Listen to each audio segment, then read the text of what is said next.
It's Carter Sports back, and today we finna talk about that's June 7th recruiting badge that Lincoln Riley had and recap them visits. So let's go. And if you've been here before, can you please hit that like, please? And if you ain't subscribed, boy, you better subscribe.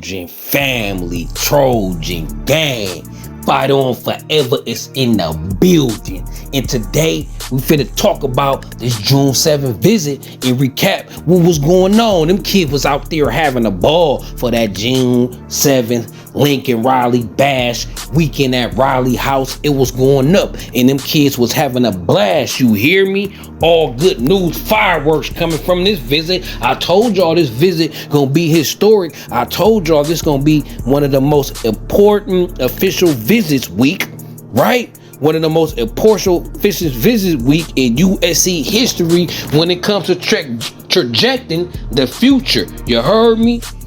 And they was there deep. They was there very, very, very deep, right?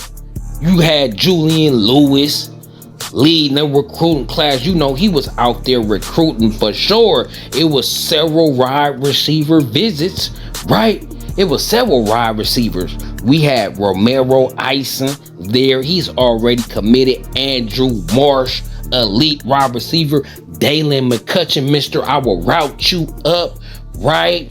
Who else? Corey Sims, his moms. I heard his moms was loving it. I heard Corey Sims was loving it. I heard Corey Sims say this is a USC. It's a great fit for him, and that speaks volumes. Because you feel like a great fit, you want to be there. You feel comfortable there, like you like it there. Like, oh, okay, I fit in here. So that means every other college he went to, it didn't seem necessarily like a great fit. Maybe they had a great team, great coach, you know, a good school, and that's all that's good. But when a player say he feel like he fit in at USC, that means he's like the players, he like the coaches, he like the campus, he like the people on the campus, he like LA, he like the environment, that type of speed. You know what's going on, the atmosphere at USC, he feel comfortable there. That's his type of atmosphere, and that speaks volumes. Corey Sims, I got him crystal ball to USC, this off that, and how his moms was loving it. And oh my God, we got a defensive line commitment, Hayden Lowe, and we trending for others. I just dropped a video about your boy Hayden Lowe. Go check that out. I got 2 videos on him. I got a video on breaking down his film, and I got a video on just his commitment. But guess what? Floyd Bucard, he's trending to USC, 6'2", 315 pounds, out of Miami Central. Coach Henry with the dog work. Then you got Randy Adriqua, a 6'5", 250 pound defensive lineman, another kid out of Miami Central, Miami, Florida. So they had 2 kids, right, from Miami Central on campus. You dig? And Floyd Bucard is starting to trend towards USC. You know what I'm talking about? Know what I'm talking about? Then Malik Autry, the 6'5", 325 Auburn commit that we trying to flip. And I heard rave things and great things about him too. How he feeling digging USC. Man, let me tell y'all something, man. Let me tell y'all something, right? This wide receiver class feel like it's shaping up to gonna be epic. It's gonna be epic. Feel like Andrew Marsh is definitely a solid commit. He had been to USC like 7 times. Him and when they visit, him and Julian Lewis always disappear together forever for hours, chopping it up, right?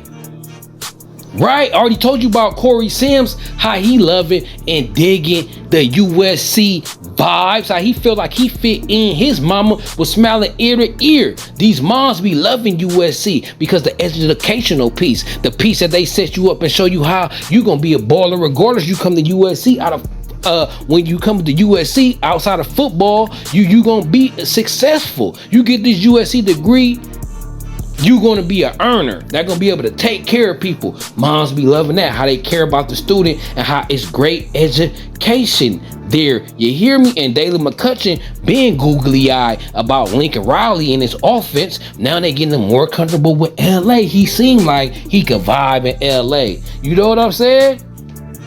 He seemed like he could vibe in LA. So I feel like we could get McCutcheon. I feel like Marsh is already a solid commit. And I feel like we leading for Corey Sims. Add that to Romero Ison. That's a cold four. That 4 wide receiving core would rival Deuce Robinson and Jacoby Lane and Mekhi Lemon and Zachariah Branch. It's up there with that class talent wise. Then oh my, Coach Henny, that dog work he putting on, right? We already got Justice Terry, Gus Cordova, right? Isaiah Gibson, that's a 3-headed monster right there. Don't let us add Malik Autry, will be looking good, folk, right? Don't let us add, no, I'm sorry, Hayden Lowe to that group too. I'm my bad, Hayden Lowe. You know what I'm saying? We got a fearsome foursome right there with Hayden Lowe, Cordova, Justice Terry, and Isaiah Gibson. Let's get it in, right? And then if we add Malik Autry to that, that'd be 5. Adrika, that'd be 6. Bucard, that'd be 7. You know what I'm talking about? Justin Hill, right? We land half the guys we trending for that got googly eyes for us. We gonna have 6 or 7 defensive linemen, right? And I want to get Malik Autry for sure. He that defensive tackle inside. Floyd Bucard, another inside guy. Let's balance it out, because we got Justice Terry. Even though I think he can play inside, but he's a defensive end. He ain't a rush edge. He's a traditional defensive end, right? Isaiah Gibson, rush edge, right? Gus Cordova, traditional DN. I think he maybe can move inside, but I feel like he a DN too. And Hayden Lowe, DN. So it's important. Like Isaiah Gibson, the only stand-up rush edge out the group. I feel like Hayden Lowe gonna put his hand in the ground, defensive end, Kayvon Thibodeau type, right? I feel like Justice Terry gonna be a defensive end and put his hand in the ground, but I think he gonna be the type of defensive end he can move around on the line. I think he gonna be versatile. I think he gonna play inside and outside, but right now, he even in high school, he playing defensive end, right?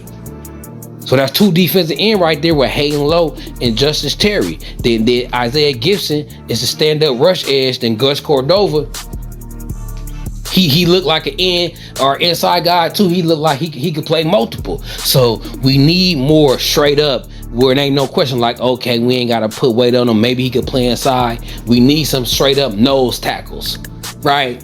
We need some straight up nose tackle, D tackles type. And Floyd Bucard and Malik Autry is it. It's it. We got to get one of them, right? We got to get one of them. And then we looking nice. This class looking nasty. This class, and if Justin Hill want to come, let him come too, the edge rusher, because I don't know, Trojan families, I see y'all be worried about Isaiah Gibson, right? And feeling like he might flip. So yeah. Get another, I heard that Hayden Lowe make y'all feel better just in case Isaiah Gibson flip. You know what I'm saying? But he stands solid. So, but just in case, since everybody put it out there, we still in the play for a lot of other edges, right? So this class, all the attention we getting, one recruit ain't gonna make or break this class. I think the only 2 recruits that I say we gotta keep and we can't replace, if we lose them more than likely, is Juju Lewis and Justice Terry, right? Anybody besides that, it gonna be replaceable. We gonna have them stack upon stack upon stack, right? And like I said, so I feel like this wide receiver class and this defensive line class is finna be epic. Ooh, my God, you hear me?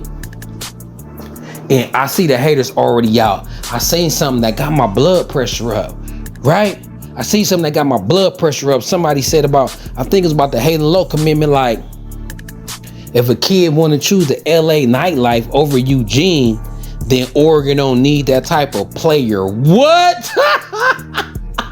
What are you talking about? What do you mean? The only reason to pick USC ain't the nightlife. That's what we doing now. That's what we doing now. Like, we ain't got all these Heisman Trophy winners. Like, we ain't got all these Hall of Famers. Right? Like, we ain't got all these national championships, tradition and prestige. Like USC academics ain't better than Oregon. Stop playing with me. Stop playing with me. If your thing is academics, USC got Oregon. If you care about development, NFL potential, USC got the Hall of Famers. Even in the down years, we still sending more players to the NFL than Oregon. Stop playing with us. Right? And we got the best coaches in the world, got the best offensive mind in Lincoln Riley, and got the best developers on the defensive side. What do you mean it's nightlife? The nightlife just a bonus. The nightlife just make it a no-brainer, like Coach Henny said. So what are y'all talking about? We don't want a kid anyway in Oregon that gonna choose the USC nightlife. I feel like taking off a duck head. If it fly, gonna die today if I see it, right? Let them hate though. Like, I had to double check. Like, they said, what? They said you don't want a kid that gonna choose the LA nightlife over Eugene. Like, they got 1,000 Heisman Trophy winners. Like, they sent 1,000 players to the Hall of Fame in the NFL. Like, they win national championships. Could even win the Pac-12 the last couple years. What is they talking about? But I'ma digress, because this ain't about Oregon, right? This is about SC. This is about the takeover. This class right here is gonna be an epic class, y'all. This class right here, right? This class right here is gonna be like that Reggie Bush class in 02. You hear what I'm saying? Do you hear what I'm saying? This gonna be one of them epic classes that we gonna look back at, and we gonna see. This is the class where we got our defensive line together. This is the class where we got our next future Heisman quarterback. And this is the class that show USC is serious about defense and being a complete program. This is the class that gonna show that USC came back rightfully for his throne in its own. Let's go, LA. Let's stand up. Right? And I know y'all like, don't get too excited until they put that ink to paper, and I'm with you. I'm with you. But we'll have to go 6-6, 5-7 to not keep this class together. Why? Because the NCAA, not even the state or the court or the Fed, the NCAA said that the universities can pay these kids. So I'm pretty sure when Lincoln Riley feel like he might get outbid, he gonna be able to go to the university and be like, cut this check for this kid. Right? Right? With the universities being able to pay, I know that should make up for the like the NIL money, right? All the money USC made last year, USC made $6.9 billion. Just last year. That's field night money. Now we got to access the field night type money. What's happening? This class is not going to fall apart. It's not going to be a gang of Dakota Fields and Roger Pleasants and Mateo, you know what I'm saying? And Ryan Pelhams, right? It's not finna be that. Of course, everybody that's committed now ain't going to stay committed. But I guarantee you this class gonna be so stacked, whoever decommit, we ain't gonna even care. Whoever decommit, we gonna be like, we got 4 or 5 players at that position anyway. So let's go, man. Let's go. And it's Carter Sports, it's Trojan City, it's USC. I want y'all to get on this social media right now, today and forever, and make everybody eat it. And once we start winning, right? Cause I already seen a report that said they think we gonna suck this year. A lot of media pundits think we gonna go 6-6, maybe 5-7. This run YouTuber said he think we gonna suck. He don't see Lincoln Riley turning this around, right? So once we start winning at a high level and get back to winning these championships, oh Lord, I'm finna be all in their face, because our last championship dynasty run, social media wasn't up and running like this. They ain't gonna never hear the end of this, because when we was down, they kicked us. When we was down, they threw Molotov cocktails at us. When we was down, they threw grenades at us, right? They didn't care. They wanted to obliterate. They wanted a fatality, right? They tried to nail us to the cross, and they still do. So every bit of success we get, they gonna feel it. And we gonna make them hate more. We could be the villain. We could be the villain. Because it's funner being a villain anyway. Because when we win, we can throw it in everybody's face. It's USC against everybody. So until then, it's Carter Sports, it's Trojan City, it's SC. So let's go.